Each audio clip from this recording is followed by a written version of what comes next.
Olá pessoal, sou o professor Edson Dias, professor de Sociologia, e estou aqui mais uma vez para compartilhar com vocês um debate muito interessante e muito também importante nas ciências sociais.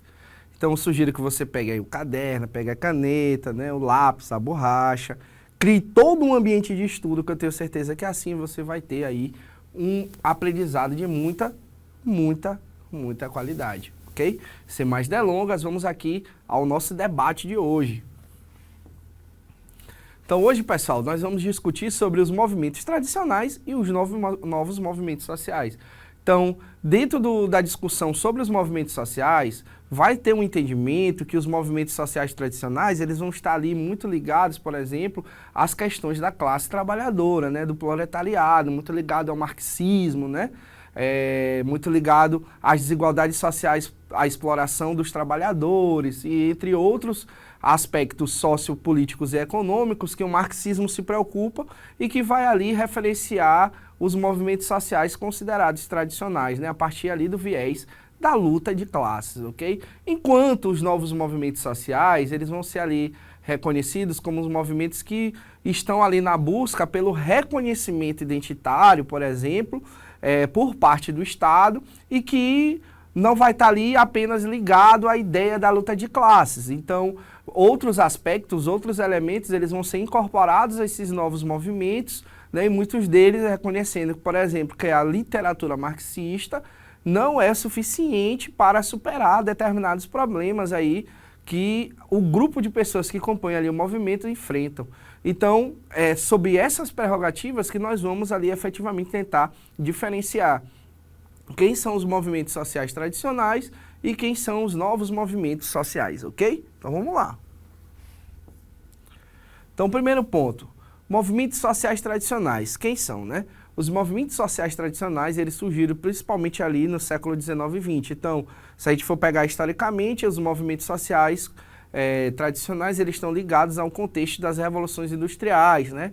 E das revoluções burguesas, né? Sobretudo as revoluções industriais. Pessoal, vocês sabem, né? Vocês lembram que dentro das revoluções industriais houve ali uma transformação significativa nas técnicas produtivas, né? Pelo incremento da tecnologia do maquinário. Obviamente vai haver uma transformação da mentalidade, da cultura, da sociedade, que logo ali no seu início estava muito ligada ao sistema feudal, né? E agora, dentro da dinâmica do capitalismo, se produz um novo sujeito, né, que vai ali, obviamente, ser pensado para manter os interesses da burguesia, que começa a ganhar espaço e terreno no cenário político à época.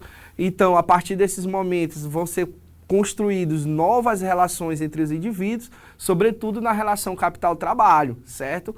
E a partir dessa relação capital-trabalho, que no capitalismo é desigual, vai ter o surgimento de movimentos sociais ligados à luta de classe, certo? Que vai ali, obviamente, sustentar uma ideia pertencente, né, à classe trabalhadora, uma ideia que vai tentar ali buscar minimizar os problemas da exploração na relação entre capital e trabalho, ok? Então, como eu falei para vocês, esses movimentos surgem ligados às revoluções industriais, né? A revolução industrial, na verdade, as revoluções burguesas, e está ligado à luta de classe. Então, a gente precisa saber que o entendimento é esse. Os movimentos sociais tradicionais, eles estão ligados à luta de classes, ali estão referenciados, por exemplo, a literaturas marxistas, né, a entendimentos marxistas que trabalham com a ideia de exploração, né, na relação capital-trabalho no capitalismo. Tá?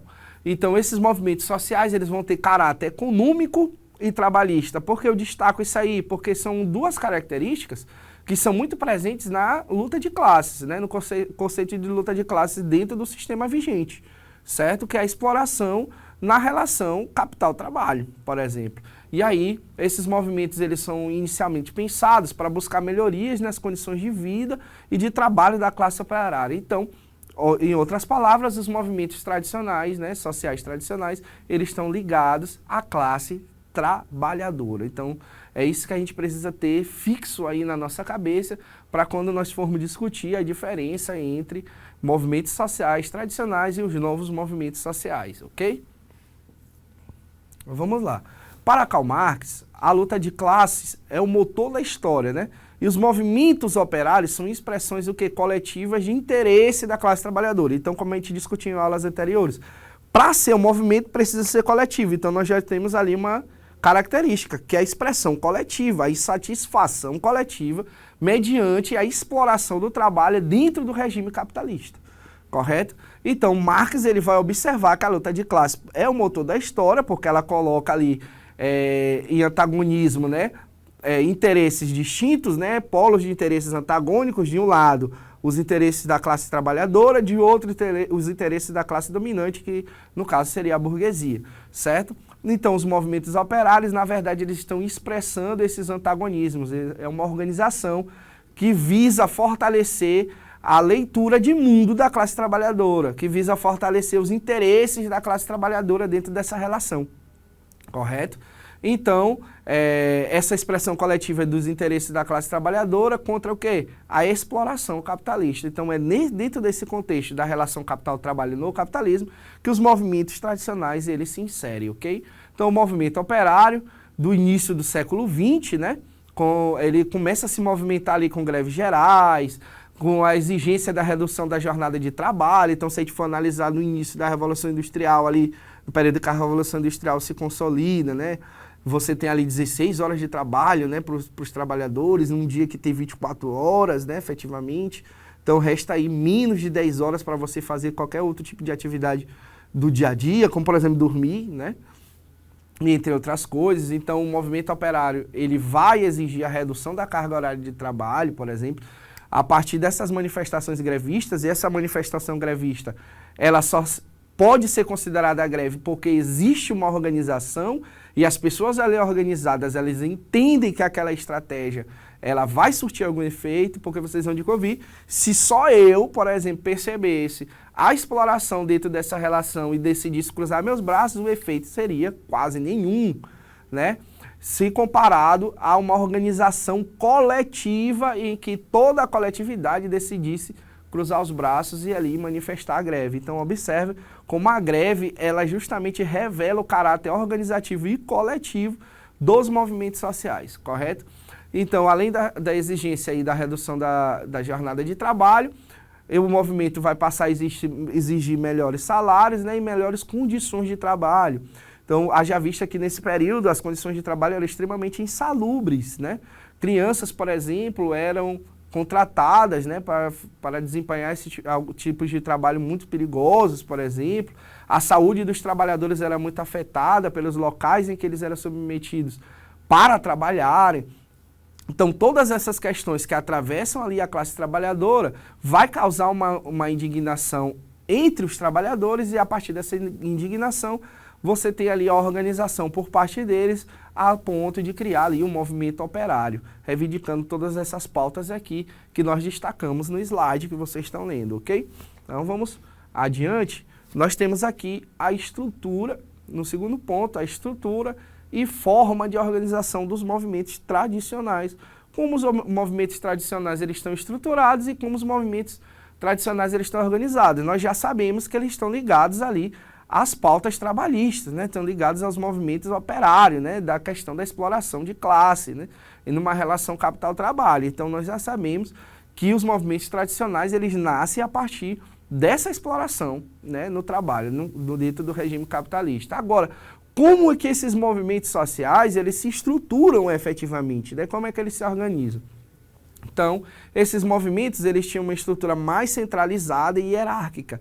Então, a administração do movimento, ela vai produzir uma liderança, certo? E essa liderança vai compor ali aqueles que vão auxiliar, seus assessores, seus assistentes, etc. Então, ela vai mais ou menos ali se organizar a partir de uma liderança que tem ali os seus assessores, ok? E dentro desses movimentos operários vai surgir o que hoje nós chamamos de sindicatos, que vai ter essas estruturas. Os sindicatos ali são, na verdade, a representação de uma categoria profissional. Então vai ter sindicato dos bancários, sindicato dos rodoviários, então vai ter alguém ali que vai ser o presidente do sindicato, que vai ter os seus conselheiros, vai ter a sua diretoria, e esse sindicato vai ter ali se colocar como representante daquela categoria. certo? Então, observe como as estruturas aí ligadas para mediar as relações de capital-trabalho, elas estão estruturadas como, por exemplo, nos sindicatos, ok? Mas também pode ser em partidos ou associações, né, liderando as ações. Mas no caso do Brasil, muito forte os sindicatos, né? Os sindicatos, por exemplo, eles vão ter o objetivo de pressionar o aumento do piso salarial, por exemplo, a fixação da carga horária de trabalho, por exemplo, as cobranças, impossíveis atrasos salariais, né? Então, todas essas situações vai estar sob a vigilância do sindicato. O sindicato vai ter a missão de fiscalizar para saber se as condições de trabalho ali postas, elas são de interesses dos trabalhadores, nesse caso, se elas são de interesse daquela categoria profissional que o sindicato representa. Então, as formas de mobilização que ainda continuam sendo, né, como as greves, né, uma forma mais comum, e as greves elas surgem em contexto de insatisfação por parte daquela classe trabalhadora. Essa classe trabalhadora delibera por intermédio do sindicato, eclode a greve para tentar pressionar o Estado ou pressionar a empresa a garantir o que está sendo reivindicado ali pelo movimento. Então, é uma importante estratégia a greve, desde que haja ali a deliberação por parte daquela coletividade. Outra estratégia são as manifestações de rua, como as passeatas e tal, aquelas manifestações em frente aos espaços de poder, como, por exemplo, os palácios governamentais, né, do município, né? Aí vai depender de onde, de qual categoria nós estamos falando, se faz parte da esfera municipal, da esfera privada ou da esfera estadual, né? E até mesmo aquelas negociações do Estado, em que os governos, né, o executivo, ele vai e recebe os representantes da categoria para negociar ali possíveis reajustes, né? Para ter aquela escuta também com a categoria e ter a contrapartida. Então, são essas formas aí de organização que geralmente são comuns, né, à estrutura dos movimentos sociais tradicionais, ou pela greve, ou pela manifestação de rua, ou até mesmo pelas negociações com o próprio Estado, ok? E geralmente, pessoal, quando as negociações com o Estado não tem um acordo, aí as representações acabam deliberando aí, por exemplo, o decreto da greve, né? Acaba aí deliberando a greve ou então outras manifestações. Então, uma coisa não exclui a outra, ok? Então, conforme Tilly, né, esses movimentos, como eles usam ali o repertório de ação coletiva, né, que obviamente são estratégias de ações com as pessoas que estão ali deliberando alguma reivindicação, baseada em greves, em passeatas ou em boicotes, essas estratégias são formas típicas de uma sociedade industrial. Então, por exemplo, a gente vai ver ali, quando a gente estuda a Revolução Industrial lá na disciplina de História, né, a gente vai ter um caso muito famoso que foi o ludismo, né? Então, esse caso foi um caso em que a classe trabalhadora ela passou a entender que a introdução das máquinas, né, no regime de trabalho, na esfera produtiva ali das indústrias, acabou tirando o emprego, né, dos trabalhadores e aí, numa tentativa de recuperar os empregos, né, numa tentativa de enfrentar aquela situação, né, que os trabalhadores entendiam como prejudiciais para o emprego deles, houve ali ações, né, de quebra-quebra das máquinas. Então, as máquinas elas foram quebradas por esses manifestantes, o que ficou conhecido como o ludismo, certo? E Marx diria que isso aí é uma manifestação da mais-valia o quê? Relativa, né, que é a introdução do maquinário nas unidades de produção, que aumenta a produção, mas, obviamente, não aumenta o salário não acompanha. E a consequência dessa introdução é a perda de postos de trabalho por pessoas humanas, né? Então, no ludismo ali, observando, né, que a introdução dessas tecnologias estavam fazendo com que postos de trabalho fossem excluídos, né, fossem diminuídos, houve aí essa tentativa de boicote a partir da danificação de máquinas, certo? De máquinas industriais, ok? No terceiro ponto, turma, eu trago aqui o surgimento dos novos movimentos sociais. A gente falou aqui das características dos movimentos sociais tradicionais, de como eles se organizam, e agora a gente vai ver aqui como que surgem os novos movimentos sociais, ok? Então, já na metade do século XX, sobretudo na segunda metade do século XX, né, recente, praticamente ontem, surgem os chamados novos movimentos sociais, que não se limitam às lutas econômicas, que é aquilo que a gente falou na introdução ali, que eu falei na introdução da minha fala, na introdução do estudo. Os novos movimentos sociais, na verdade, eles vão entender, por exemplo, que somente a superação das desigualdades de classe, certo? Somente a superação, por exemplo, do capitalismo, melhores condições de vida, melhores condições de trabalho, não são suficientes, por exemplo, para superar outros problemas sociais que uma parcela significativa da sociedade acaba sendo afetada, como, por exemplo, o racismo. Então, muitos desses movimentos que surgem como pauta de enfrentamento ao racismo, eles têm um entendimento que somente a luta de classes, né, entre burguesia e proletariado não é suficiente para a superação do racismo. Então, surgem esses novos movimentos, né, levantando outras pautas, mas, sobretudo, sem desconsiderar as pautas de classe, correto? Isso não quer dizer que os novos movimentos sociais, eles vão desconsiderar as pautas da classe trabalhadora, as pautas tradicionais, os movimentos tradicionais. Eles, na verdade, vão acrescentar alguns elementos, podendo eles serem adeptos à questão da superação do sistema capitalista ou não, correto? Então, esses novos movimentos sociais, eles vão ter esse tipo de característica. Eles vão adicionar às pautas novos elementos que não necessariamente estão ligados à relação capital-trabalho, como, por exemplo, aí a questão do racismo, da superação do racismo. Então, eles surgem em um contexto de quê? De mudanças culturais, crescimento de direitos civis e transformações no capitalismo avançado, certo? Então, dentro desse contexto bem de mudança, de transformações culturais, nós vamos ter um cenário propício para o surgimento de novos movimentos sociais que não estão necessariamente ligados à questão da luta de classe, da superação, da exploração da relação capital-trabalho, ok? Então, segundo Torran, esses movimentos eles não visam apenas a redistribuição da riqueza, né, a desigualdade social, desigualdade econômica, né, inerente ao sistema de classe, mas também a transformação cultural e simbólica da sociedade. Então, por exemplo, numa sociedade brasileira em que culturalmente, por ser resultado de um sistema escravagista, se produz um sentimento autoritário, né, entre os entes dessa nação, vamos dizer assim, os movimentos negros, por exemplo, eles vêm justamente no enfrentamento a esse autoritarismo que sustenta o racismo, correto?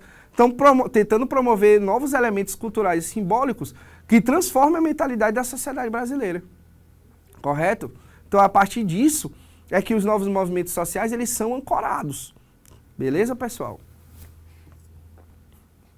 O movimento feminista, como vocês podem ver bem no nosso slide, ele ampliou sua pauta, né, para incluir a igualdade de gênero, a autonomia sobre o corpo e combate à violência doméstica, que eram pautas que, por exemplo, os movimentos tradicionais, eles não alcançavam, certo? Por serem pautas que eles não alcançavam, as mulheres organizadas de maneira coletiva, elas pensam, espera aí, só isso não é suficiente, certo?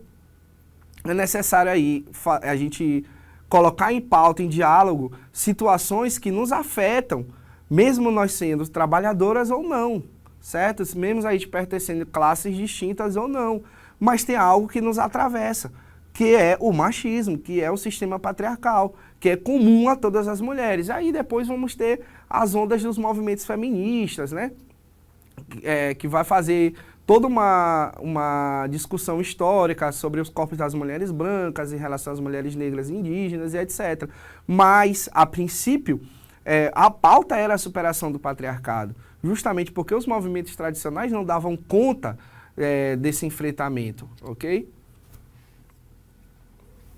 E aí as características estruturais dos novos movimentos sociais, que é diferente dos tradicionais. Os novos movimentos são geralmente horizontais, descentralizados, ou seja, não tem aquela organização burocrática, certo? E plurais, podendo ter aí várias vertentes, como por exemplo várias vertentes do movimento feminista. Sua identidade coletiva é construída ao longo da ação e seus objetivos aí são muitas vezes simbólicos e culturais e não está totalmente ligado à questão da luta de classes, ok? Então, exemplo, as ocupações em escolas aí no Brasil entre 2015 e 2016, que foram organizadas de forma horizontal, né? Com assembleias de estudantes decidindo coletivamente as estratégias aí de ocupação e as pautas, ok? Por fim, pessoal, nós temos os movimentos sociais versus os tradicionais versus os novos movimentos sociais, né? O comparativo. Então, enquanto os movimentos tradicionais eram voltados principalmente para a luta de direitos econômicos, enfrentamento da desigualdade de classe, etc., e tinha uma estrutura centralizada, os novos movimentos não, eles vão ampliar suas pautas, né? Vão ampliar no sentido de colocar mais elementos no debate, como questões culturais, identitárias, ambientais, e utilizando aí uma organização mais horizontal e estratégias inovadoras de comunicação e mobilização. Então, preste muita atenção nessas palavras em destaque, porque elas são ali as palavras-chave para a gente poder diferenciar os novos movimentos sociais dos movimentos sociais tradicionais, beleza? Então, são com essas palavras que eu me despeço. Até uma próxima. Valeu!